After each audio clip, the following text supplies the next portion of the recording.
जय श्री कृष्ण भक्तों। आइए इस वीडियो में हम जानते हैं कि श्री कृष्ण की द्वारिका नगरी समुद्र में कैसे डूब गई थी।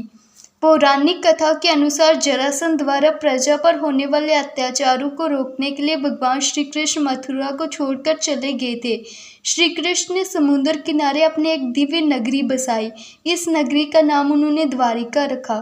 कहा जाता है कि महाभारत के 36 साल बाद द्वारिका नगरी समुद्र में डूब गई थी। महाभारत में पांडवों की जीत हुई थी और सभी कौरव मारे गए थे। जब युधिष्ठिर का हस्तिनापुर में राज तिलक हो रहा था, उस समय श्री कृष्ण भी वहां पर मौजूद थे।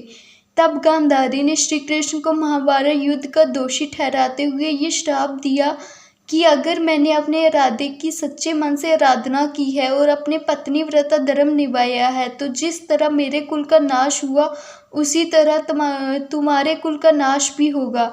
कहते हैं इस श्राप की वजह से द्वारिका नगरी पानी में समा गई थी। दूसरा कारण द्वारिका नगरी का डूबने का ऋषियों का श्राप था।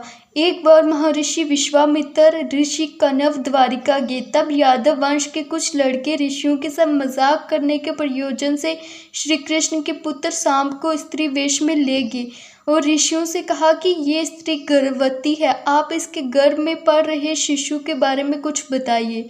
ऋषियों ने अपना अपमान होता देख श्राप दिया कि इसके गर्भ से मसूल उत्पन्न होगा और उस मसूल से समस्त यदुवंशी कुल का नाश हो जाएगा। इस घटना का पता श्री कृष्ण को चला तो उन्होंने कहा, ऋषियों की वाणी व्यर्थ नहीं जाएगी। अगले ही दिन सांब ने एक मसूल उत्पन्न किया। इस मसूल को राजा उग्रसेन ने समुद्र में फेंकवा दिया। श्री कृष्ण ने नगर में ये घोषणा कर दी कि अब कोई भी नगरवासी अपने घर में मदिरा नहीं बनाएगा, क्योंकि श्री कृष्ण नहीं चाहते थे कि उनके कुल के लोग मदिरा के नशे में कोई अनुचित कार्य कर बैठें।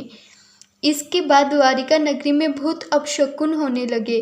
कान्हा ने सभी यदुवंशी पुरुषों को तीर्थ पर जाने के लिए कहा, किंतु रास्ते में ये लोग आपस में भिड़ गए। ये बहसबाजी झगड़े में बदल गई और झगड़ा मारकाट में बदल गया। इस दौरान ऋषियों का श्राप इस रूप में फलीभूत हुआ कि सांब ने जिस मसूल को उत्पन्न किया था, उसके प्रभाव से क्षेत्र में खड़ी अर्का घास को लड़ाई के दौरान जो भी उखाड़ता वह घास मसूल में बदल जाती। इस मसूल का एक ही प्रहार किसी व्यक्ति की जान लेने के लिए पर्याप्त था। इस लड़ाई में श्री कृष्ण के पुत्र प्रद्युम्न भी मारे गए। अपने पुत्र और परिजनों को मृत देखकर श्री कृष्ण ने क्रोध में वहां खड़ी अर्का घास उखाड़ ली और हाथ में आते ही वह मसूल में बदल गए। लड़ाई में जो लोग बच गए थे, जिन्होंने अपने परिजनों को मारा था, श्री कृष्ण ने उन सभी का वध कर दिया। अंत में सिर्फ श्री कृष्ण, उनके साथी दारुक और बलराम बचे। श्री कृष्ण ने दारुक से कहा, हस्तिनापुर जाकर अर्जुन को यहाँ ले आओ। फिर बलराम को वहीं रुकने को कहा और स्वयं पिताजी को इस संहार के बारे में सूचना देने द्वारिका गए। जब श्री कृष्ण वापिस पहुंचे तब बलराम जी ध्यान अवस्था में बैठे थे। कान्हा के पहुंचते ही उनके शरीर से शेषनाग निकले और समुद्र में चले गए। इसके कुछ समय बाद श्री कृष्ण के पैर में तीर लगने से उनकी भी मृत्यु होगी। अर्जुन ने द्वारिका पहुंचकर वासुदेव जी से कहा कि वह नगर में शेष बचे लोगों को हस्तिनापुर ले जाने आए हैं। फिर अर्जुन ने प्रभास क्षेत्र जाकर यदुवंशियों का अंतिम संस्कार किया। अगले ही दिन वासुदेव जी ने भी अपने प्राण त्याग दिए। उनका अंतिम संस्कार कर अर्जुन सभी महिलाओं और बच्चों को लेकर द्वारिका से निकल गए।